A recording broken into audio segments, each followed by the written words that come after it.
Zuckerberg is speaking rational brain. Apple is operating on the, like Simon Sinek talks about Apple in his book, like start with why. They start with why. They start with being innovators, like it's an expression of who you are. They're not operating at this rational level. And the way we make purchasing decisions and buying decisions and any type of decisions is from an emotional level. So like, I hate to admit it because it is like $3,500, but they're going to win. They're going to sell. They're going to win. Zuckerberg. People are going to line around the door like Welcome to the Inbound Buzz podcast, episode 139. My name is Tony Cow and I'm joined by Moby Sadiq. How's it going, Mobes?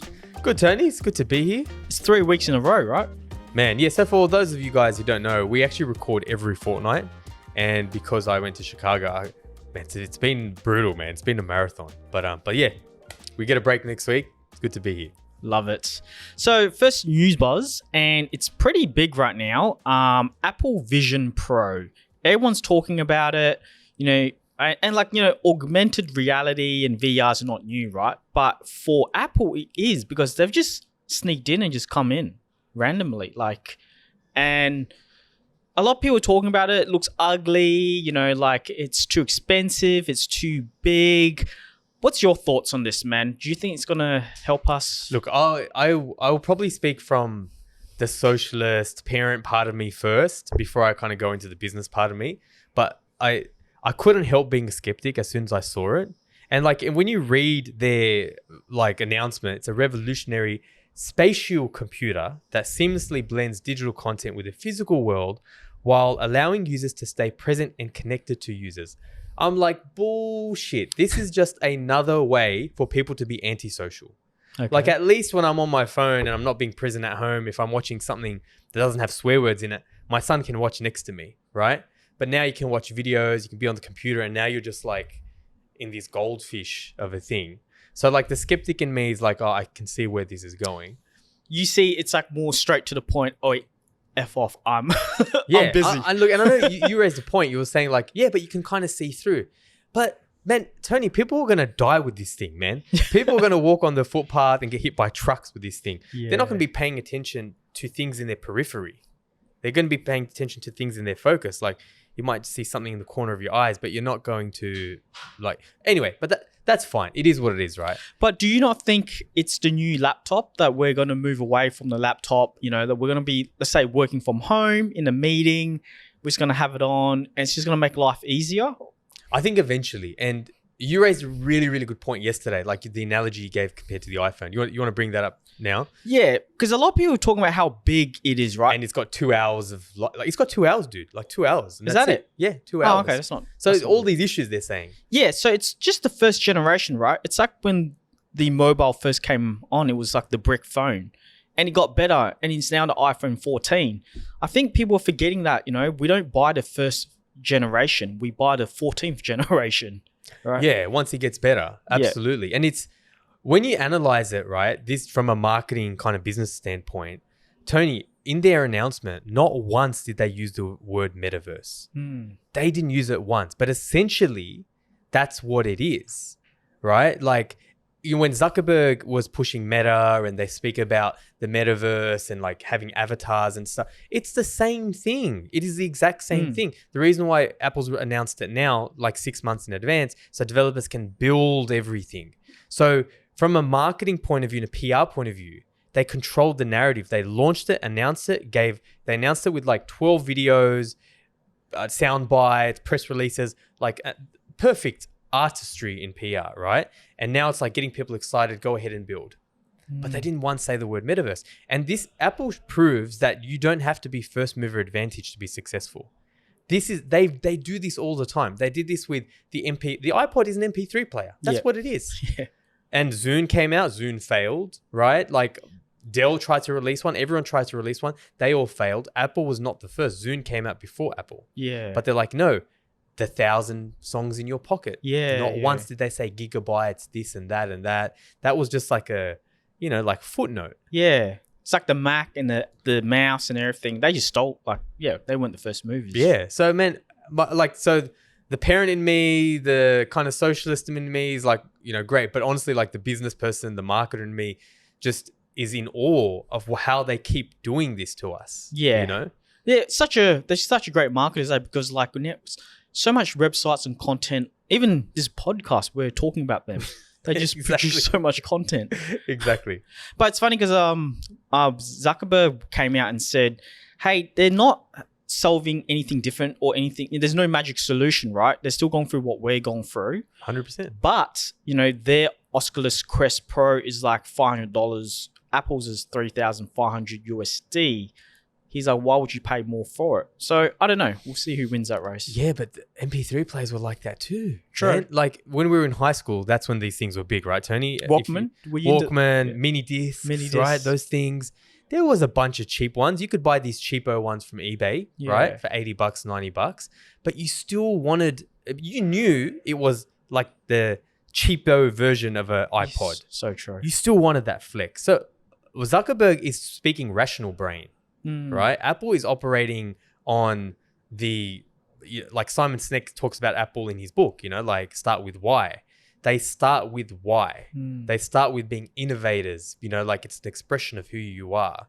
They're not operating at this rational level. And the way we make purchasing decisions and buying decisions and any type of decisions is from an emotional level. So like, I hate to admit it because it is like $3,500. But they're going to win, man. They're going to sell. They're going to win. I think Zuckerberg. People are going to line around the door like they always do. Tenting, camping. And buy these stupid snow goggles. And honestly, power to them, man. Fantastic. Well, that's it for our news buzz. It was just an interesting topic that we want to talk about. Next segment, featured buzz, silent hacks to gain YouTube retention views. And this is interesting, right? Because a lot of people are, trying to get into podcasting, YouTube content creation, but there's only a few that actually makes it on the screen and grabs all the attention. What do you have to say about this, Mo? Because we produce a lot of content, and I know you're very good at this. I've seen it over a year podcasting. You understand what retention is about. I mean, look, if there's you and I talk about jiu-jitsu all the time. If there's a hierarchy of belts, I'm like white belt, 4-stripe at best, maybe blue belt, right? Like the thing is, we've got to be humble here and hold a candle to some of these creators. But I feel like I'm definitely at the level where I can notice a lot of what they do that I couldn't even notice before. So whether or not I'm doing them, I'm definitely trying to, but now I can actually notice them, right? It's funny, like with expertise, you get to a level where you're so basic, you don't even notice the levels. And then like, oh shit, there's levels to this. Yeah. But one of the things you will notice with any good YouTuber, most good YouTubers, is they understand the law of communication. And that is that communication is 55% verbal, 38% vocal, and 7% of the words that are being said.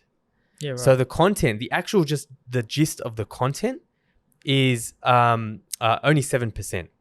Right? And sorry, 55% is actually the verbal visual rather. Oh, okay, I said verbal, but 55% is visual, 38% is vocal, and 7% is of the words you say, right? This is actually what drives retention. Now, the beautiful thing and the humbling thing is when you look at creators like Mr. Who's the Boss. I know you didn't know him, and not everyone knows him, but he's actually really huge. Like he will release a video and get 4 or 5 million views. Damn. Right? Another guy that people might know is Marquez Brownlee. Yeah. The tech guy, right? That's where when the Vision Pro came out, I watched his video. There's people like Mr. Beast, right? Like a lot of them, when you watch their early videos, they struggle for years. And they struggle because of the same reason. Like I'm really, really big on LinkedIn. I'm actually more on LinkedIn than I'm on TikTok. And I see this when I see videos from people, right? Like you see them struggle. And you can't even exactly point why they struggle, or you can't even point why they don't look great. Like the brain just turns off. And the thing is, like most people, when they record videos, they raise the stakes more than they should. What if people don't like me? What if I look fat? What if like I say the wrong thing? They raise the stakes in their mind. And what that does is it comes out in anxiety. Now, it doesn't mean someone's like a nervous wreck. When I say anxiety, I'm not talking about that. They just look a little bit off. Like the way that, and the key is when they're talking to a friend and they're relaxed compared to their video, it's very different. And as users, maybe we can't pinpoint it, but we're human social creatures. So we see that and we turn off. We turn off, like it's not attractive to us, unless the content is very, very good. So But these guys understand, right, that 90% of communication is non-verbal, or like it's not the text or the essence of what you're saying. It's visual and verbal, right? So essentially the question is like, how do you fix this? Right? Actually, before I go on, like, what's your take on that? Like, do you see that? Do you feel that in your own experience when you started videos and when you notice videos, like, do you notice that lack of naturalness?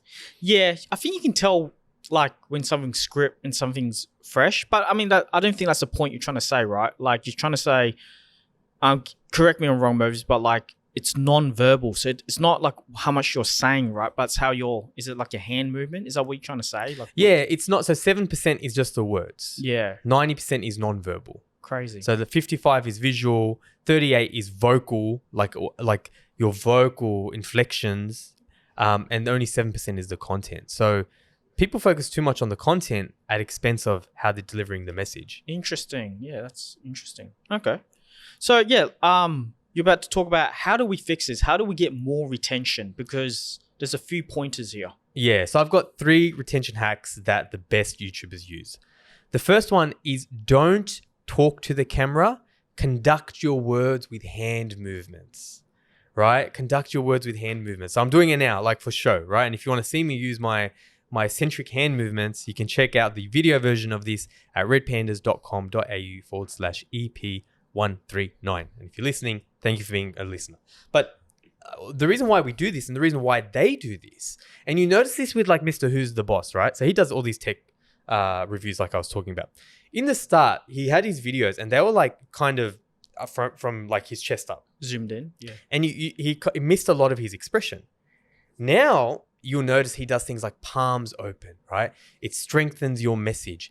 And studies have actually shown that not only is it more inviting for the user, but it's easier for you to spread a message or talk about a message. And they did this. They got people to review a movie or something, and then they tied half of them, they tied their hands behind their back, and half of them didn't. And then they had to recount what they saw. Yeah. And the people who could use their hands told a much better comprehensive message than the ones who didn't. So that's the first one, right? Don't talk to the camera, conduct your words with hand movements. So is that to say that like everyone should go on YouTube right now and do all these hand signals? Or? Good point. So I'm glad you mentioned that, because when you watch someone like Marquez Brownlee, he does it very subtly, right? His style is different too, because he talks about the product is the hero of his videos, right? So he's not like Mr. Beast, who's like very extravagant and everything. Yeah. He's more calm, he's more subtle. Yeah. And that's also a lesson in that too. You do it your own way. So if, I might go out on like, stage or a video and throw my hands because I'm like that. And you might not do that, but Tony, you might just use your hands, but in a way that's more suited to your personality. But the point is still using your hands. Open. And also like the other thing too is you expose your vital organs. This is one of the psychological things. Like when we're nervous, we hide our organs, right? We'll fold our hands or whatever. And the opposite of that is showing them and showing your audience that you're welcoming, you're open, you don't see someone as a threat, so therefore they don't see you as a threat. Interesting. Okay. Yeah. On their own, they don't mean much. But when you chain together some of these things, they're very, very powerful. Which brings me to my second tip is don't just say the words, but express them. It's kind of related to the first. The first one was about hand movements. The second one is essentially talking about the vocal, that 38% of communication that is vocal. This is particularly important if, you do videos where it's a lot of voiceover or you have a lot of B-roll and you're just relying on your voice, right? So if I gave you an example, I'm going to say this line 2 different ways, right? AI is the biggest thing to happen to marketing since social media, right? It's not bad. AI is the biggest thing to happen to marketing. Actually, I butchered it, didn't I? Friday afternoon. I'll do it again. AI is the biggest thing to happen to marketing since social media.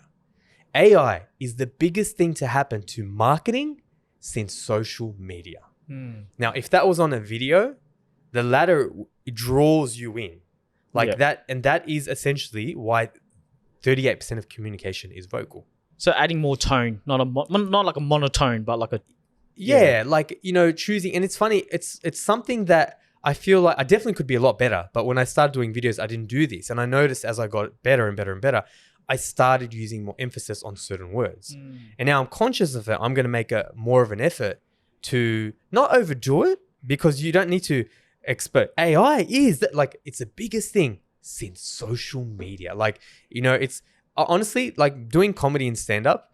People don't realize like how much that helps in communication, because when you do comedy and stand-up, it forces you to like time words and emphasize words. It's the same thing here, right? It's emphasizing the right words. Yeah, interesting. So it's like adding a bit of like rhythm and tone and like, it's like copywriting. We do the same thing, right? You know, we underline, we bold, but it's just so much easier to do it with your voice, right?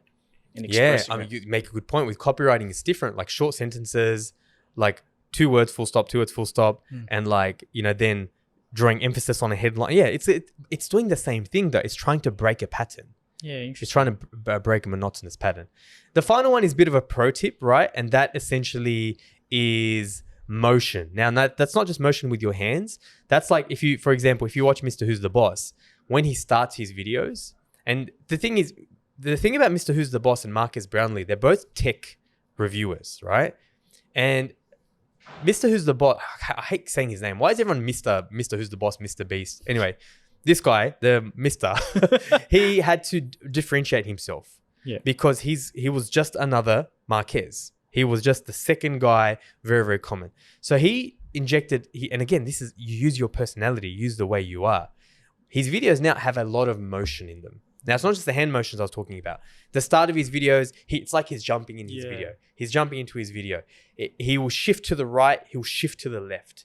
And then it comes into the editing as well. A lot of the videos we've been doing with our mates at AM Visuals is, I call him the Alex Hormozy style. He's not the only one, but it's this style where like the camera moves and pans with you. They're these subtle editing techniques you do to keep the audience fixated on what you're trying to do. Right? It's like a dopamine rush on steroids. Interesting. But it's essentially just that motion. And I say it's a pro tip because, like, if you do the first one, you use, you know, tonality in your voice, and the second one, and the first one using your hands, right? That's great. But the next level is motion in what you're doing, not necessarily if it's not your personality, but in editing as well. Like that is the next, and you're going to see this more and more and more after I've said this, in your social feeds, on your LinkedIn, on your TikTok. These videos, that's that next level of attention grabbing, retention, you know, type of videos. I noticed each platform is different, right? In terms of motion. Like I feel like Shorts right now is a little bit faster. And then you got TikTok that's quite medium. But then, man, Instagram's like slow, like in terms of that motion, right? Like, yeah.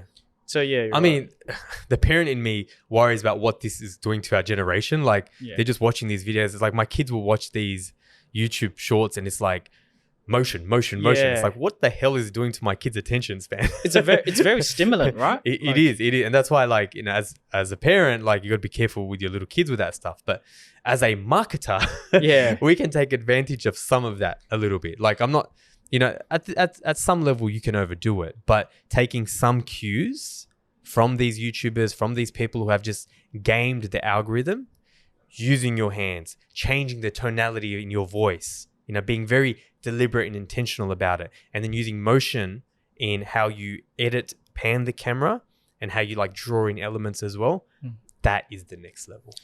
Interesting, because it's not just about the quality of the content, right? To survive on like YouTube, you need that whole combination that you're talking about. If you look at it from the rule of communication, it's nothing to do with the content. Wow. It's 7% of the content. Wow. It's actually how you deliver it, you know? That's crazy. That's good advice to a lot of people who are struggling, you know, to produce content or getting themselves out onto the platform that, hey, it's okay. It's not about that 7% of content, right? Yeah. And let me ask you this out of curiosity. I'm just like genuinely curious. Like for yourself, like obviously you don't do as much as content as I'm doing, but you hear that someone like yourself who is looking to get better on their content journey, maybe a little bit more beginner than like, not that I'm, if I'm a 4-stripe, you might be a 2-stripe, right? Yeah, 100%. What would you, hearing all of that, what would you personally focus on? And I say that because we probably have a lot of our listeners who are more at that level or lower than you. Yeah, 100%. What would you focus on personally? Because you and me know that I'm always worried about the quality of content, and I over research and I try to add a lot more stuff into, right? That's my problem, and we try to cut it out. So if I stop following, like just focusing on that and focusing on the, how to express it, how the, use the motions, and man, I think that would help me a lot more. So it's not too much pressure on that little side of things. So yes, it's interesting. That would really help me. Hey, you raise a good point. We are so drawn and deep in what we do, we forget how basic we actually need to be. Yeah. Look, the content has to be good. Let's be honest, it has to be good. But if you're really trying in this attention economy, you put something out, it's so demoralizing for brands to put something out. They get one view on YouTube, they get one like on LinkedIn or whatever, on TikTok. They give up after a while. Yeah. So there's also time and place for different types of videos. Like we talk about 80% videos, like different types of videos we've spoken about in other episodes, that they don't need all of this, right? But you can still take cues. You can still make your delivery with your hands better. You can still use your vocal expressions more. Even just a little bit for those more business videos, you're going to get more attention for sure. And just wrapping things up, that's it for our feature buzz. Hope you gained a lot about how to create good YouTube videos to gain retention. And if you want to follow us, redpandas.com.au/139. Anything else to say, Mobes? Everything you said, just this is a lesson for me, learning for me. So I'm personally going to take some of this. I hope you guys found it useful as well. And yeah, we'll join you again for another episode of Inbound Buzz. Thanks for listening to Inbound Buzz. Learn anything? Return the favor by spreading the word. Want to make your mark in digital? Need help with your digital strategy, inbound, and marketing automation efforts? Then visit redpandas.com.au and be sure to tune in next time for another Inbound Buzz hit.